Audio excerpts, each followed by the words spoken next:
Today, the World Cup is a marvel of hyper-regulated perfection. We're talking billion-dollar, climate-controlled stadiums and video assistant referees, analyzing offside calls down to the millimeter-perfect frame. But dig into the archives and you find a very different reality. In its early decades, international football was a highly improvised, chaotic circus, run by people who were making it up as they went along. Here are 5 entirely true, slightly absurd historical realities that prove the world's most organized tournament was built on pure chaos. We start with the Jules Rimet Trophy. For decades, this gold-plated cup was the ultimate prize in global sports, the holy grail for any footballer. During the Second World War, the reigning champions were Italy. To protect the trophy from the spreading conflict, Italian football official Ottorino Barassi quietly moved it from a bank vault to a much less obvious location, a battered shoebox hidden directly under his own bed. That wasn't its only scrape with danger. Ahead of the 1966 tournament in England, the trophy was stolen from a public exhibition in London. It was eventually sniffed out from under a neighborhood hedge by a civilian dog named Pickles. The cup survived a World War and a London heist, only to be stolen a final time in Brazil in 1983. This time, there was no rescue. Brazilian investigators concluded the thieves permanently melted it down into gold bars. The highest honor in the sport's history was handled with less logistical security than a local bake sale cash box. Today, if 2 teams are tied in the standings, officials consult a rigorous formula of goal differentials, followed by high-stakes penalty shootouts. This animated breakdown of a 1954 qualifier between Spain and Turkey shows how different things used to be. Spain won the first leg 4-1. Turkey took the second leg 1-0. Instead of counting Spain's massive aggregate lead, officials simply declared a tie and ordered a playoff. When that playoff match in Rome also ended in a draw, the officials needed a final tiebreaker. They brought a 14-year-old boy onto the pitch, blindfolded him, and had him draw a name out of a hat. He pulled Turkey's name. Spain went home. The future of a billion-dollar sporting empire relied entirely on the blind luck of a teenager pulling paper from a hat, rather than athletic merit. Ask any football historian about the most legendary final in World Cup history, and they will point you to 1950, the Maracanazo, Uruguay defeating heavily favored Brazil in front of nearly 200,000 stunned fans.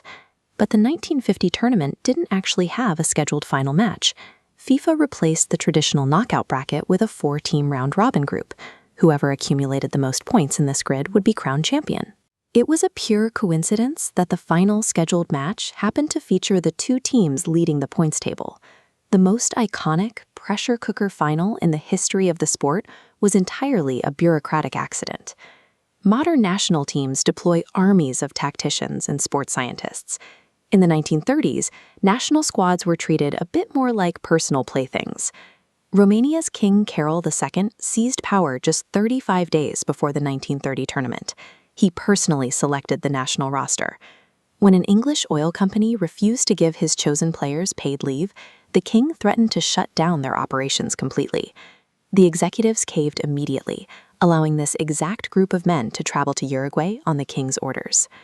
20 years later, team leadership looked different, but the tactics were equally unhinged. Before that legendary 1950 clash, Uruguay captain Obdulio Varela found local Brazilian newspapers that had already printed headlines declaring Brazil the champions.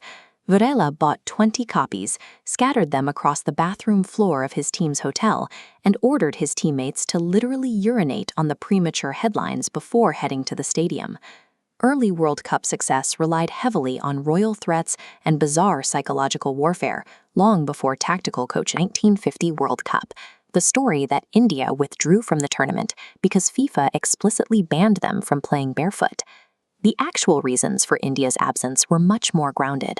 The voyage to Brazil was incredibly expensive, preparation was thin, and the Indian Football Federation prioritized the Olympics over the World Cup. The Indian national team did play barefoot, and they played brilliantly. They just did it 2 years earlier, at the 1948 London Olympics. The barefoot ban never existed. The myth survives because it converts a practical, financial decision into a romantic grievance against a rigid Western institution. These 5 realities represent the literal growing pains of a global phenomenon. The governing body of global football was willed into existence by individuals making it up on the fly, improvising through world wars, logistical nightmares, and bizarre regulations.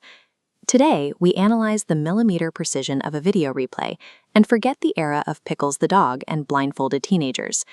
The beautiful game operates with such calculated perfection today precisely because it survived a century of its own complete, thrilling absurdity.